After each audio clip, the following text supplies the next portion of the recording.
Virginia Casella and the Dragon Dreams Soul Tribe Collective are pleased to welcome Michael Kopf.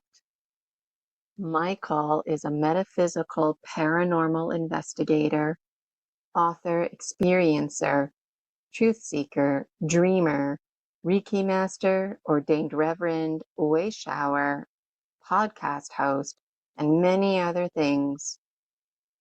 Michael has been on a metaphysical journey since childhood.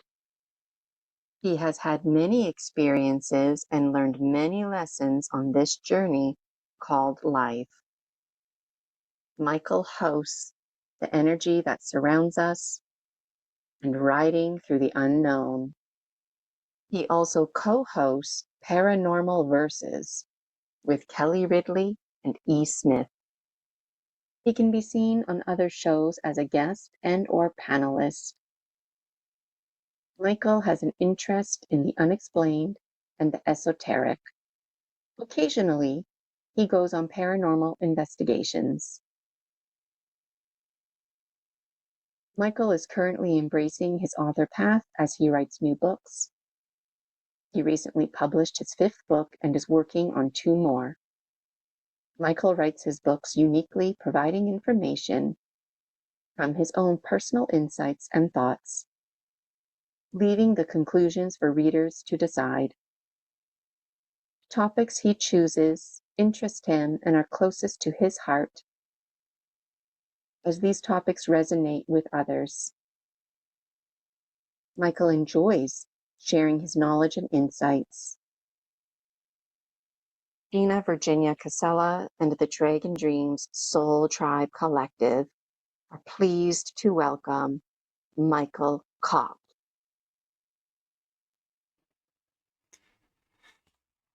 Thank you, and thank you for having me, and I am excited, and I can't wait to dive into this topic. I'm sure you all will have a lot of fun with it, and thank you to Gina and Julia and Jason for all their hard work. And if Gina pulls up my presentation, we can get it started. Okay, let's see. Now that I have it, here we go. The power and mythos of the hero's journey.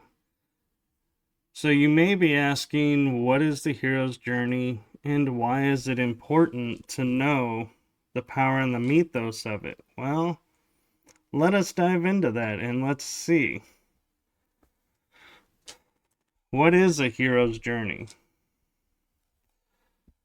A hero's journey is a question many of us don't really even think about or really give a lot of thought to.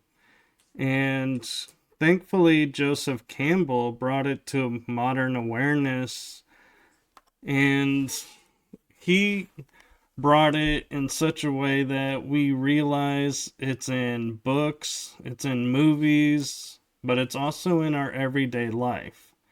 And that is an aspect that I think is very powerful and very creative with us, and is something that I think a lot of us need to take a moment and kind of sit with and think about.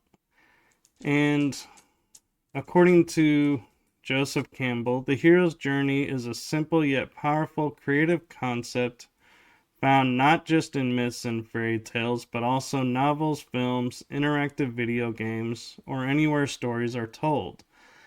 Now, our lives, in my perspective and my awareness, are all our stories, our history.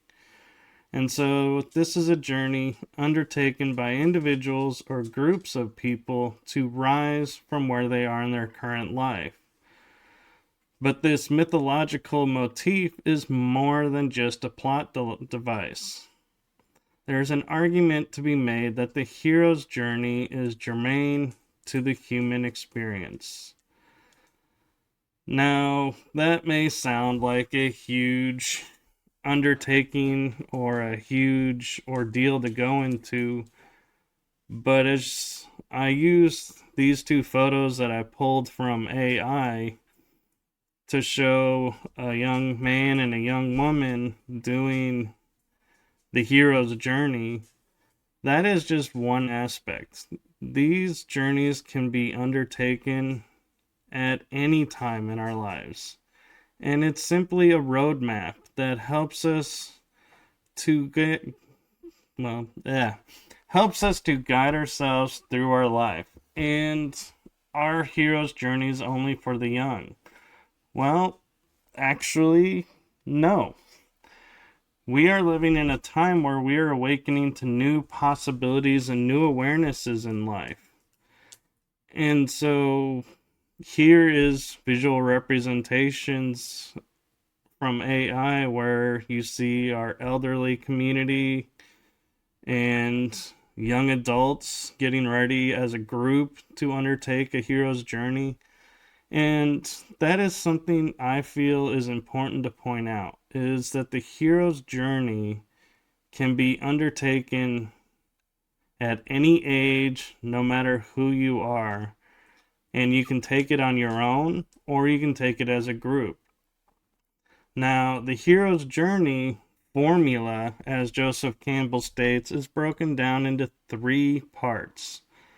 The standard path of the mythological adventure is represented by the rites of passage: separation, initiation, return. Now, these 3 components may sound kind of strange to think about, but let's take a moment to share what we see when we think about these topics. What is separation? What is initiation? What does the return mean?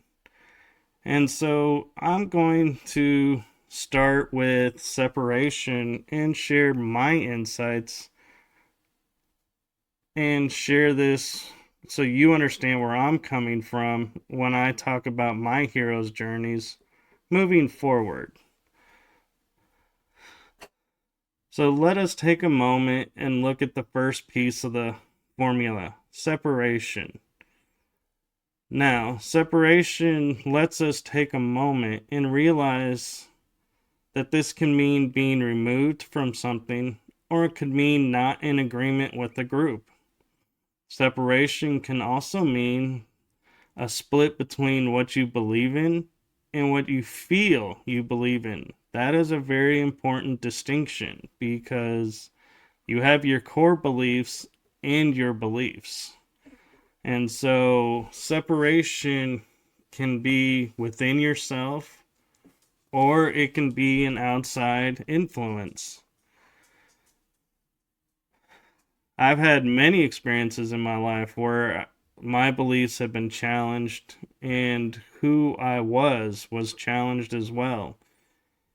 Now, the images I chose here may seem strange, but I had AI generate them for a purpose, and the image on the left is someone in a traffic jam. Now, this is a form of separation because you are on a hero's journey to get to your destination, to get what you need, but all these other vehicles are blocking your way. That is the separation. It's you're not able to get to your destination until all these other vehicles move and get where they're going as well. So the image on the right, you can see everybody talking in a group, but the one lady in the middle seems like she's not belonging. That is another form of the separation where you can be in a group and just everybody is just talking around you. And so I've had many occasions in my life feeling separation, feeling separated from other people, even though I'm in a crowd. And sometimes the separation I felt was only in my head. In other words, I created the separation. This is something we also need to watch for in our daily lives and on the journey. Is what we are feeling truly what we are feeling, or is it something that we're just telling ourselves? Perception is key to understanding where we are in our lives and what we're going through. If we discover the separation is within ourselves, we have to do shadow work to change this pattern. If we discover the separation is from an outside source, then we have to do shadow work to change how we react in those situations. I'm sorry to say to everyone, shadow work is inevitable and is a huge part of our everyday life and growth work. Shadow work is what allows us to grow on the hero's journey and continue through. And so the shadow work can make you feel isolated, as in the image on the left, where she's going within and withdrawn. But it could also be outside sources making you look within, which is why I did the image on the right, to show energy coming into your mind, influencing you, and you have to decide, are you going to let it influence you, or are you going to stand firm in who you are and what you believe? Which the shadow work is really our second step. The second step, called initiation. This is a strong reason I feel this step is really important. This is the step where we become the magician in our story. And the magician needs to be initiated or awakened to the ability to change within ourselves. What this means is we are taking the situation that we're in and we're looking within to say, do we like the way we're reacting to this situation? Do we like the way this makes me feel? If the answer is no, we have to figure out what will make us like what we're seeing and how we're feeling. And what do we have to do to get there? That's the shadow work. These patterns are layered, and I know we are a society of a one and done style existence, but shadow work is not an easy fix. It's going to take work, and the work is as hard as you make it or as easy as you make it. And by that, it's really based on your ability to grow, how adaptive you are, and how quickly you process. Everyone processes at their own speed, and that's why heroes' journeys kind of get a little bit entangled when in a group, because some people may be fast, some may be slow. And so it's our choice to act upon the shadow's journey and how we react to it, but we have to have patience for others when we're doing it in a group. Now, as we're doing the shadow work, we start to see the changes, but we have to fully commit, and we are at free will throughout the hero's journey to move as fast or as slow as you want to. There's no time limit. And there's no medal for coming in first saying, I'm done. I learned what I need to learn. But on the flip side, there's no losers in the hero's journey either. Everyone who undergoes and participates in the journey is a winner in the end. The end is what you choose to make of it. The process of the hero's journey is what you make of it. Think about that. You are in complete control of your growth and your awareness. Nobody can do this for you. So the process of initiation, I feel like, is a really big part of the aha moments we have in our lives, where we realize all the changes that we're making in our lives are either working or still need to be tweaked a little bit. And so these images that I chose here with the AI are kind of showing where they're in half in the shadow world, half in the light, which is where you should be with the initiation stage. As we change in our thoughts and interactions, we start to feel the magic and the mythos of the hero's journey. Now, when we can see ourselves starting to change as the process continues, we're at choice to say, I have done enough. This is it. I am done with this hero's journey. Or you can say, wow, what more can I do? The journey of discovery of who and what you are made of is what is the hero's journey. Are you willing to talk the talk? Willing to walk the walk? I know I heard that growing up and never really understood it until now, what they're asking of you. This is what the hero's journey is about. Are you willing to go all the way, to make yourself who you really want to be, and know there's no wrong answer in this. The magic, power, and mythos of the hero's journey is that you are in complete control over how it begins, progresses, and ends. And so the images here I chose are showing they're being more enlightened and still a little bit in the shadows, but their light is starting to shine through. They're starting to take control. And as we make the choice and see ourselves through the initiation stage, we reach the final stage of the hero's journey, as Joseph Campbell points it out. This is known as the return stage. In my experience, this is when we return to our true self we were born to be, and our interactions start to show that to other people, and we start to show to other people who we are, what we are about. Another way to look at it is in the indigenous tribes. We're returning to the tribe after having a vision quest. We now know our purpose. We know what we need to do, how we're going to do it, how it's going to unfold.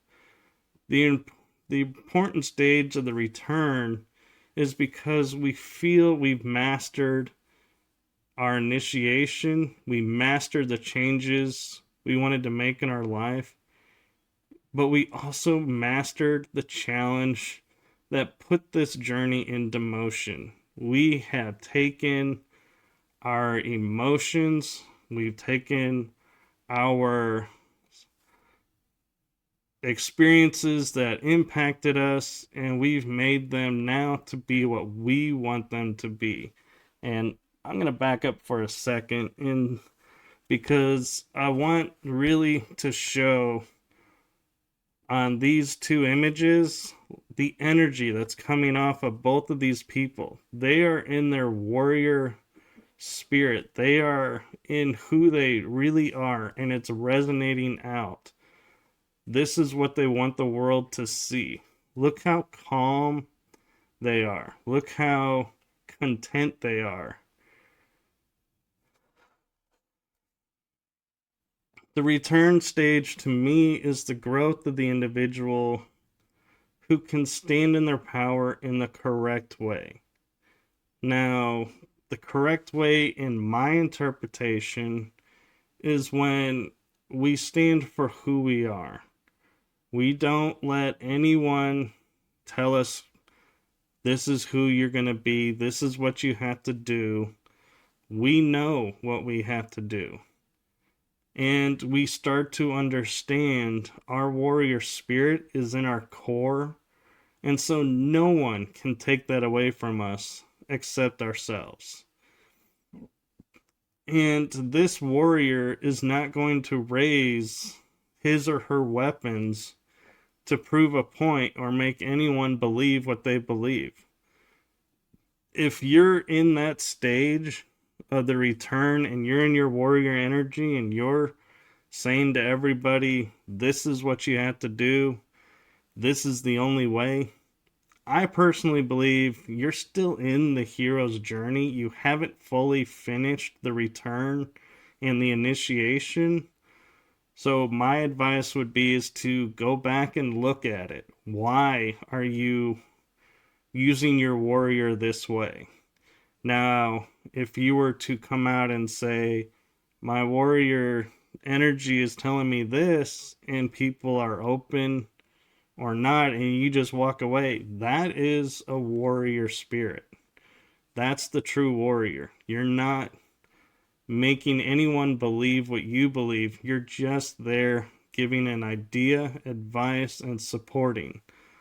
Now, I mentioned here that if you're in a work situation, don't go into your office and start saying, I'm the warrior and this is how I'm going to do it, and isolate yourself from the team because you don't agree with them. You still can work within the confines of what is going on, but don't let people in your work situation tell you you're not good enough or you're not smart enough to do something. Prove them wrong. Do it. And you never know what the results may be.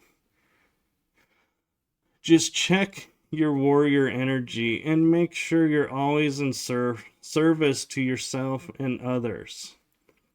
And the power and mythos of the hero's journey is that it's flexible and ongoing. And a lot of people always ask me, well, what do you do when you're done? What happens when you're done? And Joseph Campbell actually reflected on this, and he points out what I think is that a good life is one hero journey after another.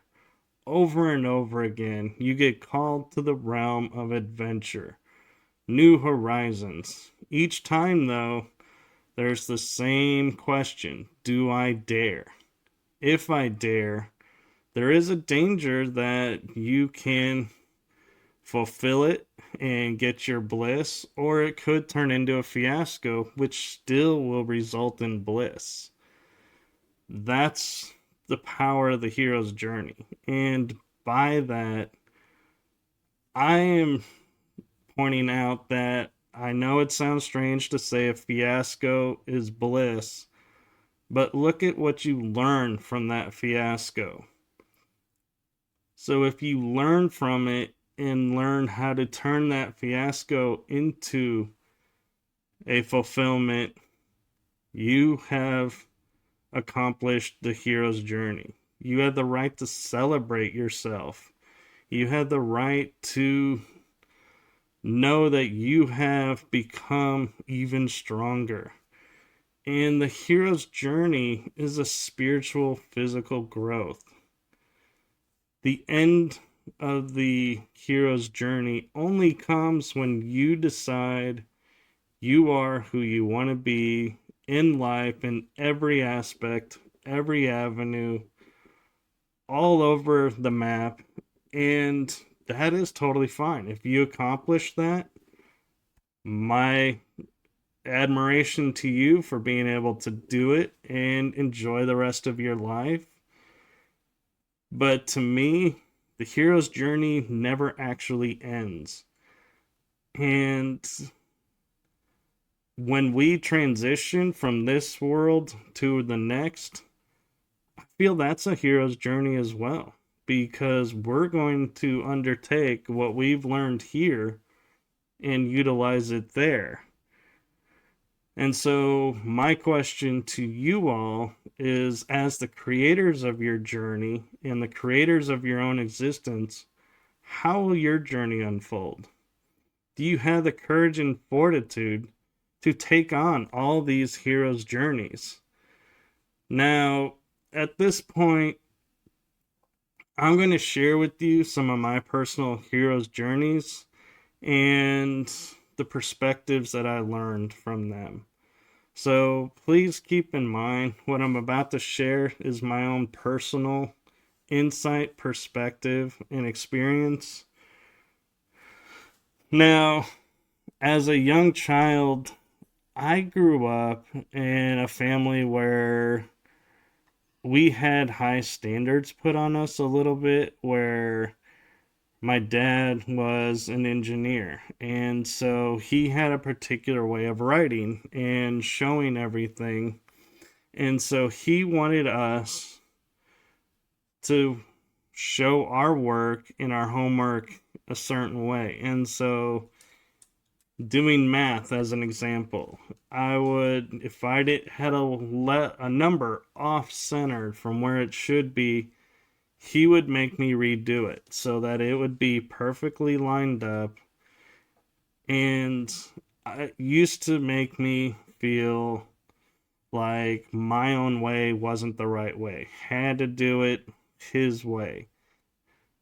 Well, growing up, I started to realize that works for him, not for me. So I had to stand up for how I did it my way. And in the end, he came to a point in his life where he apologized for making me feel like my way wasn't good enough and that it was only his way. And so we got a lot of growth from that and a lot of perspectives from that to where we learned how to communicate better, how to support each other. And so that's a hero's journey.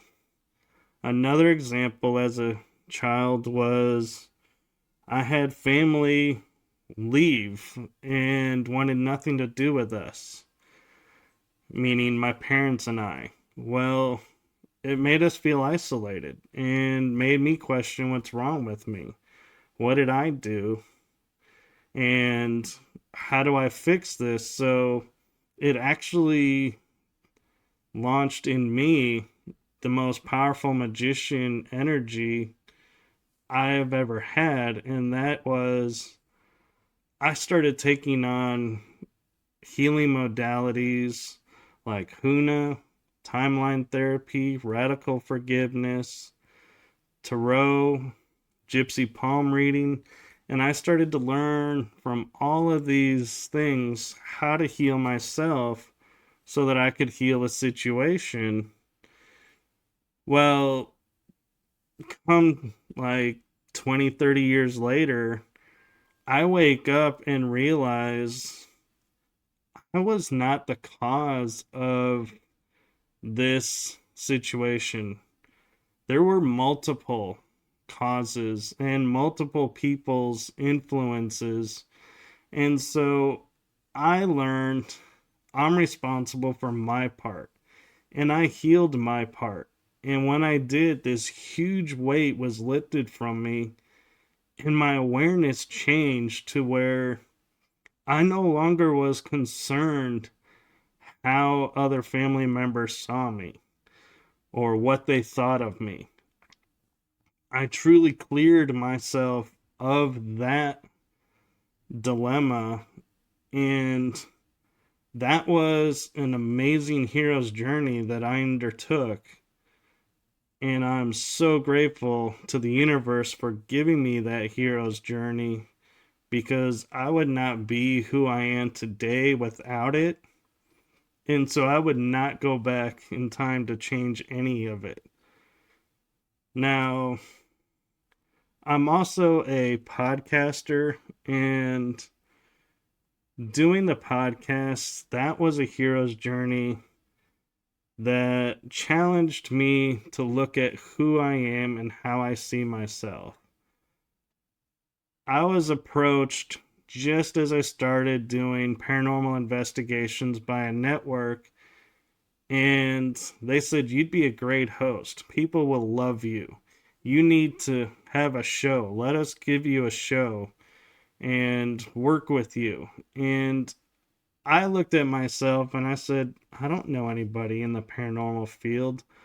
I don't know, anybody who'd want to listen to me. My voice is my voice.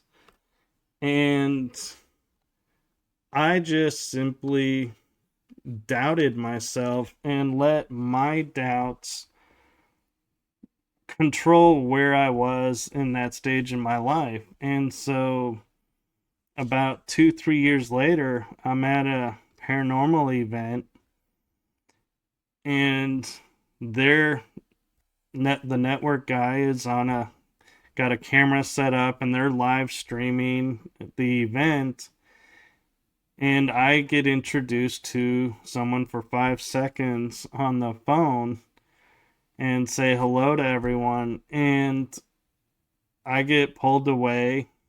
So I got separated from the situation.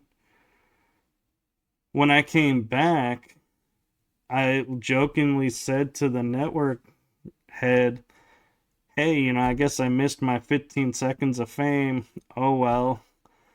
And he looked at me and goes, "Oh no, we got bigger plans for you, and we want you to have a show." And now I'm sitting here in my head and going, you know, I have a voice. I have experiences now. I know people. Let me give it a shot. And so I go talk to a friend, and she and I decide to create a podcast together.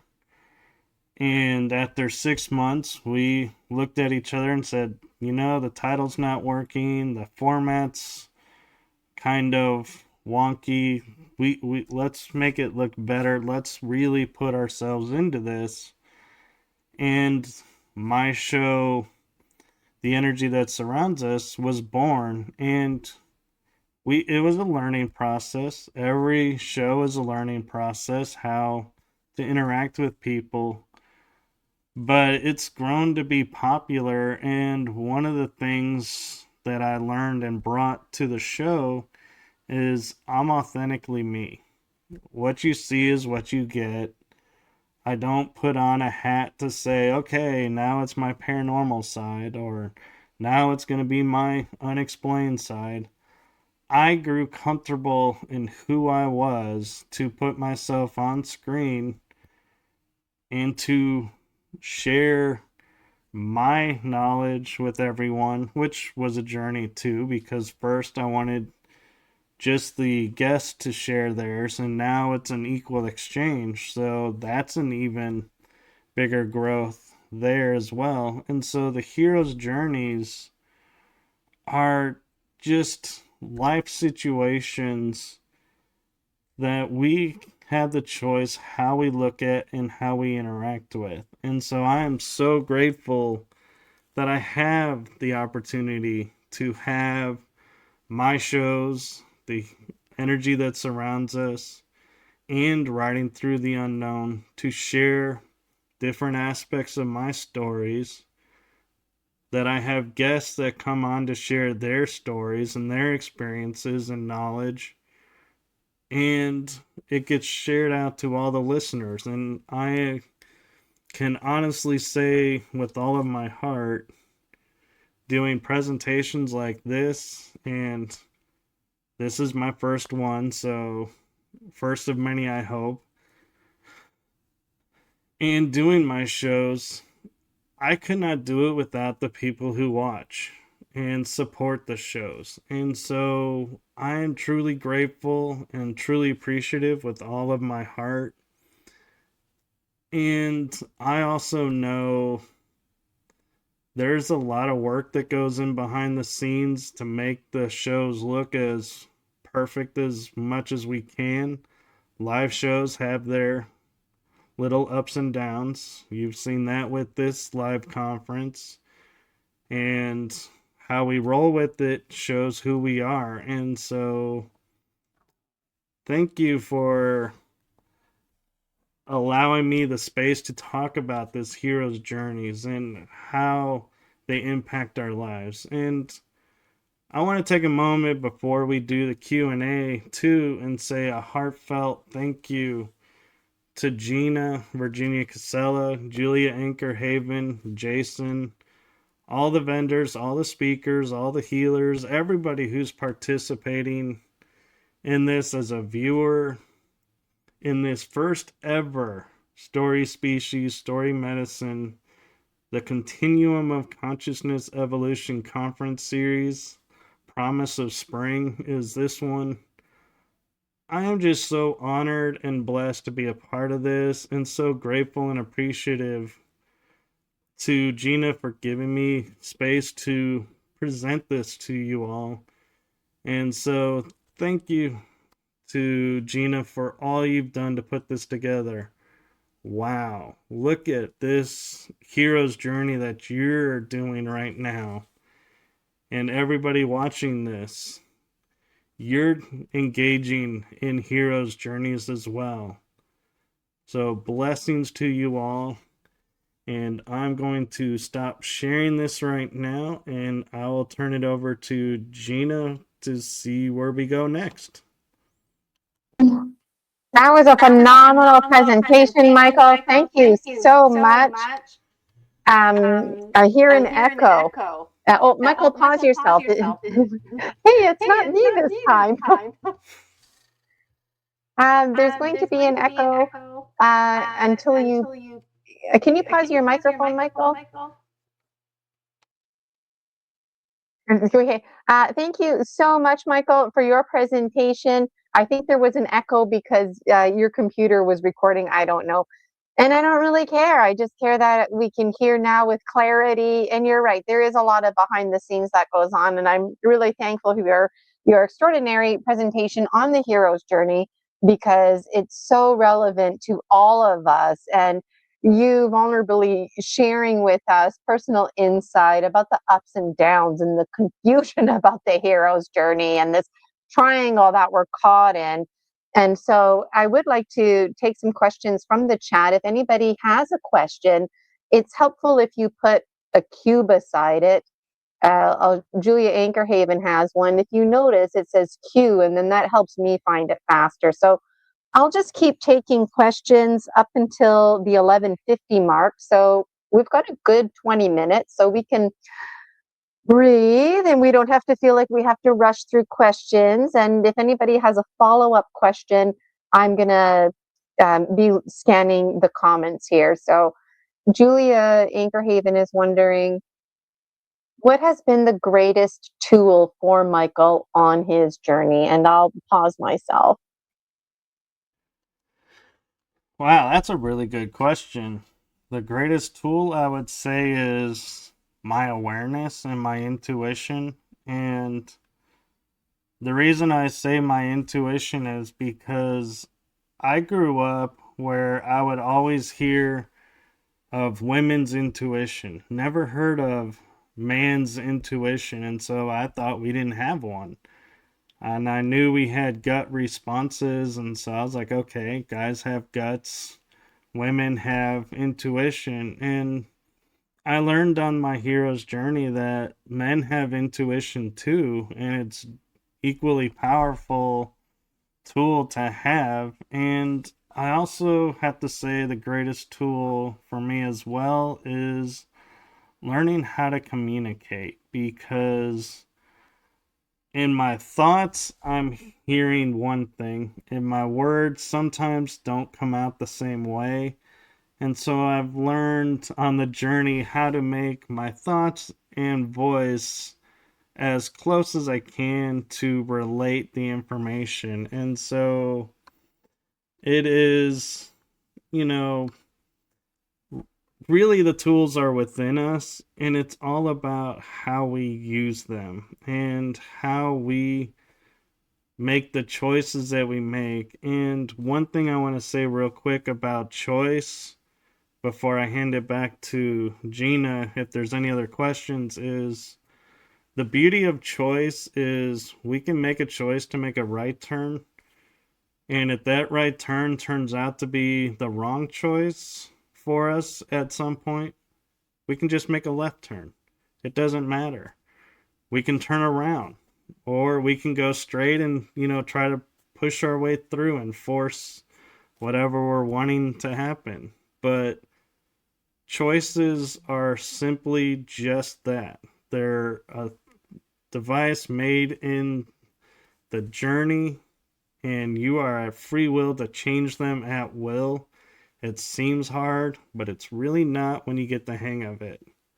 So I'm going to mute myself and turn it back over to Gina. Yes, thank you for that, Michael. And that's a good reminder too for everybody. Everything that you said. James Whitakus commenting in the chat, from within an ever increasing self-awareness. And I was scrolling because I had a question in there and I was able to find it. And my question is, Michael, why do you feel it can be so confusing for the hero in the hero's journey? Well, the confusion, I think, comes from society and family, friends, everywhere around us are putting all these ideas, all these thoughts of who we are supposed to be, what we're supposed to be, and all of those have an impact. And a great example of that is growing up in school. You're always asked, what are you going to do with your life? You need to know what you're going to do with your life. In my mind, I'm like, I'm 10 years old. How do I know what I'm going to do in my life? Why are you asking me this? And so you get confusing because everybody is telling you, like, oh, you like to argue. You should be a lawyer. Oh, you have this great insight. You should be a psychiatrist or you should be a therapist. Oh, you like to help people. Be a librarian. You like to read. And so you're getting all these different, quote, helpful guides, but at the same time, you're getting overwhelmed because you're like, okay, this person wants me to be this person wants me to be that. And some families have family businesses, and so they want you to groom you to go into the family business. And if that's not what you want to do, you feel like you're disappointing them. So you're like, well, I don't want to disappoint them, but my dream is to go do this. But if I disappoint them, that's going to make life worse. So I'll give up my dream to make them happy. And that's where the confusion comes in, is we don't know how to be who we want to be and feel supported by everyone, because we feel like making that choice, we're letting someone down. And we don't want to let people down. And so that, to me, Gina, is the confusion that a lot of the heroes and heroines feel in the hero's journey, is how to manifest who they are and please everyone at the same time. That was a phenomenal answer. I know you can't hear me because I was muted, but I was like, yes, yes, yes, because it's true. Everything that you said, and I took some notes here when you were talking because it's so powerful. Because at one point in your presentation, I don't know if you realized it or not, but you were talking about milestones and rite of passage and ceremony. And you didn't describe it like that, but that's basically what you were talking about. The hero's journey has a step one, then there's a step two, and it follows this algorithm. And that's the power about story medicine and the hero's journey. Because if you weren't familiar with Joseph Campbell and his work and his story medicine, then you wouldn't have been able to make these connections, right? And in our world today, a lot of us, for example, when we graduate high school, we have a ceremony, and this business of ceremony, rite of passage, is missing in a lot of our lives. And so you spoke to how it's always up to us to own it and to alchemize it. And so it was powerful for me because when I listen to you speak, the interpretation in my mind is very encouraging. Like, you don't have to wait for somebody to celebrate you. You can celebrate yourself.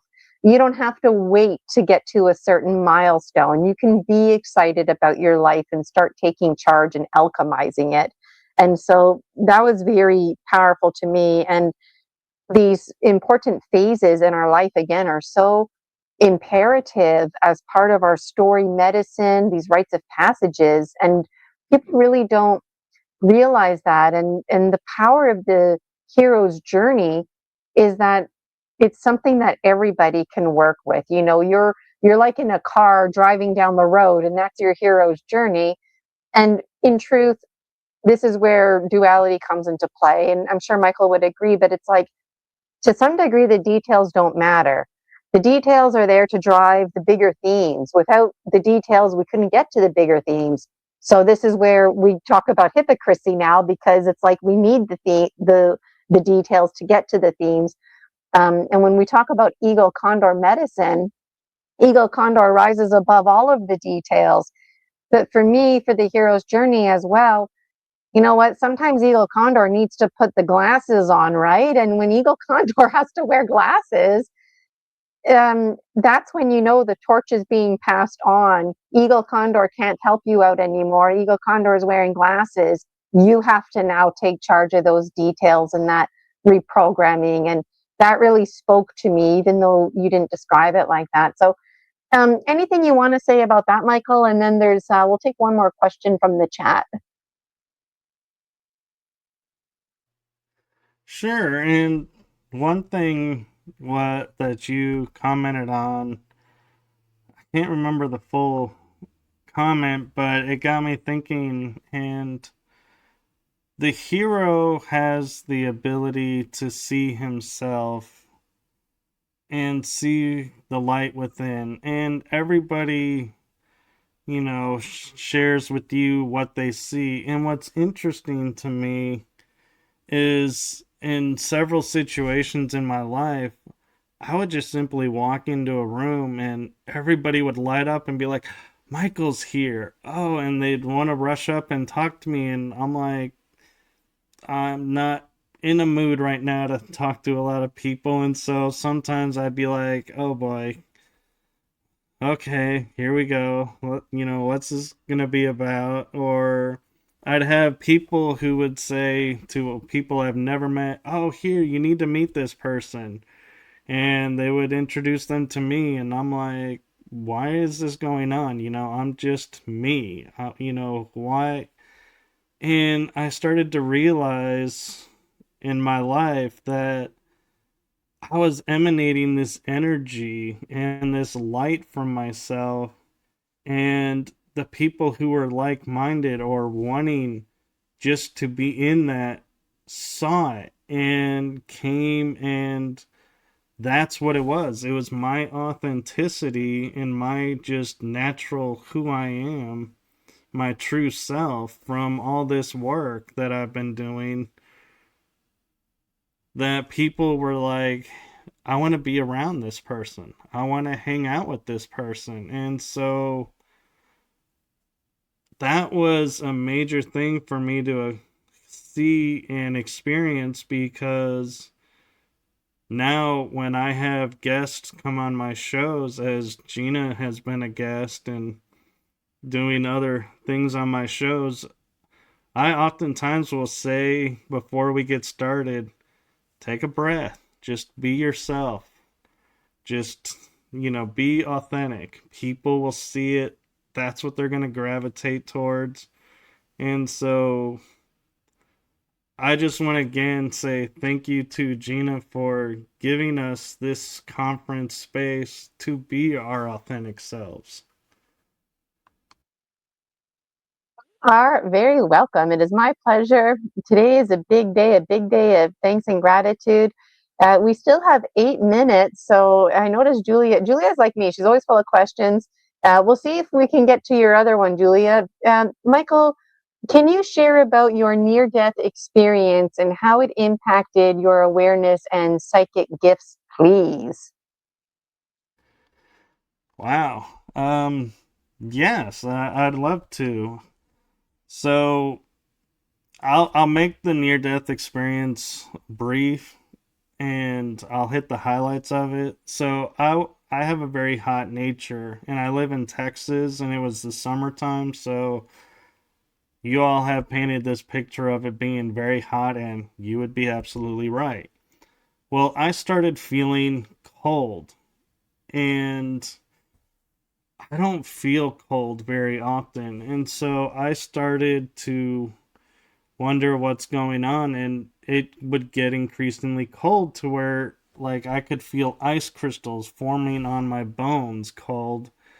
And I'm like, something's wrong. So I changed into long sleeve shirts, sweatpants, put blankets around me, and I just could not warm up.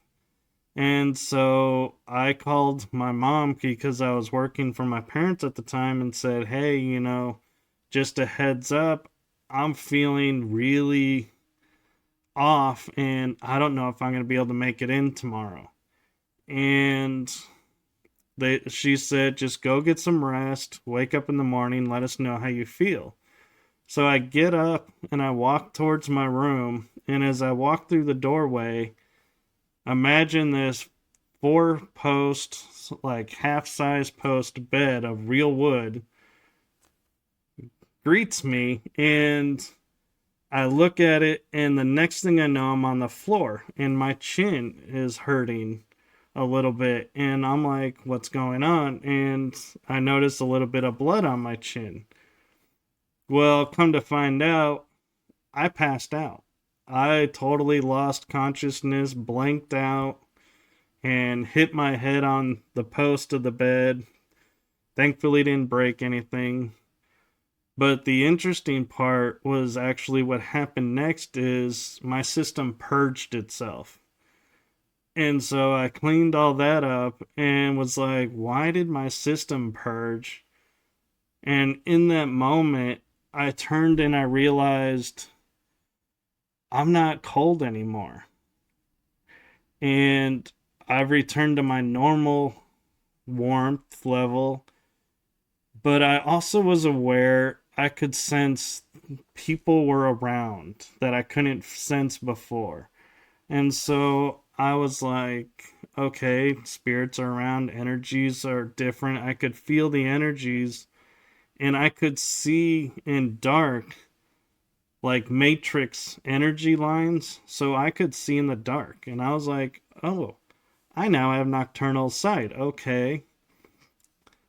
And I could feel when my dog would be coming around the corner.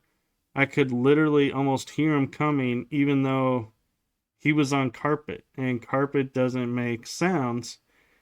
And I also noticed my dog could see color. Like, we had different color tennis balls, some were double colored. And I would say, get the purple ball. He would find by going through every tennis ball the purple one and bring it. Or I would say the purple and blue. He would know which one was the purple and blue. And I was like, I thought dogs were colorblind. Well, my dog's not. And so I was like, what else can he do? And I started realizing all these different things, and I started to notice, like, my mom would come up to me and she'd say, "Oh, did you see this in the news?" And I'd say, "Don't worry about that. That's not really a big deal. It's going to be over in a couple of days. Nothing's going to happen." It's like I knew the future. And so I told myself, "Oh, I think, my future self came back and walked in this moment." And then I reached a certain age and I was like, 25, it was like all my past lives, that was it. 25 was it. So I reached 26 and I was like, who? Maybe I'm off and this is really my 25th year. And then I made 27 and I was like, well, I guess I broke the prophecy this time because I'm still here. But I realized things that were normally would be like weighing on my mind, I couldn't even remember. And so that's some of the awareness that my near death brought me. And the impact was it really changed how I looked at life and what was important to me. Wow, that was an incredible answer. Thank you so much for sharing, Michael. For us to have a soul tribe community and share stories like this, it's such a relief to so many out there. So they know they're not alone. and putting the pieces together that this wasn't just a random slip and fall accident. You actually lost consciousness, and you have a belief that you died, came back from the dead, and your whole entire body was able to recalibrate, which often folks like myself who have had severe panic attacks, excuse me, that's what happens. Our senses get thrown off, recalibrated. And do you find yourself nocturnal still to this day? I am, and the trick that I have to do is I have to like really quiet myself and really tune into my environment and really like look at the picture in pitch black and go, okay, this is what it looks like in the light. What am I seeing now? And then it's like I start to translate the code like, oh, these lines are the couch. Oh, these lines are a table. And sometimes there'll be lines that I don't know what they are because they don't match. And I'm like, oh, that must be a spirit or something, or a portal, or, another energy of some kind that's in here. And so I've learned that. And one gift I also was given was I had a doctor on the energy that surrounds us, and I was talking to her about an experience where I was at a battlefield and I could smell, I could see, I could hear, I could taste in the air what was going on. And all my senses were in it. And she kind of smiled and she goes, that's not a memory. That's not you witnessing, a past life memory. That's you actually being there in that event. You time traveled to that time. And I had to sit with that for a little bit and go, wow, I can time travel now? But the problem is with having that knowledge, I don't know how to trigger it. And so it's like I don't get to just go up to a location and go, hey, show me what life was like at this time. Let's go. It's something triggers it. I've only had it happen twice in my life. So I feel it is connected to my past lives, but I haven't fully learned how to do it yet. Right. And that's the case for most of us, right? When we need it activated the most, we can't seem to do it, right? Well, I want to thank you, Michael Kopf, everybody here on the first ever Story Species, Story Medicine, the continuum of conscious evolution, promise of spring. Thank you, Michael, so very much. I greatly, greatly appreciate you. I know there were some more questions in the chat. We are out of time, but you can also visit Michael on his YouTube, get in touch with him, carry on the conversation, and don't forget about the free Facebook group, the Dragon Dreams Soul Tribe Collective. Going to remove Michael from this stage. Thank you again, Michael. Really appreciate you. So it's time for us to go on another break. In theory, I've got the schedule in the background, but I'm blocking it. Okay, still trying to figure that one out. But let me show you our break slide. So we've got Brian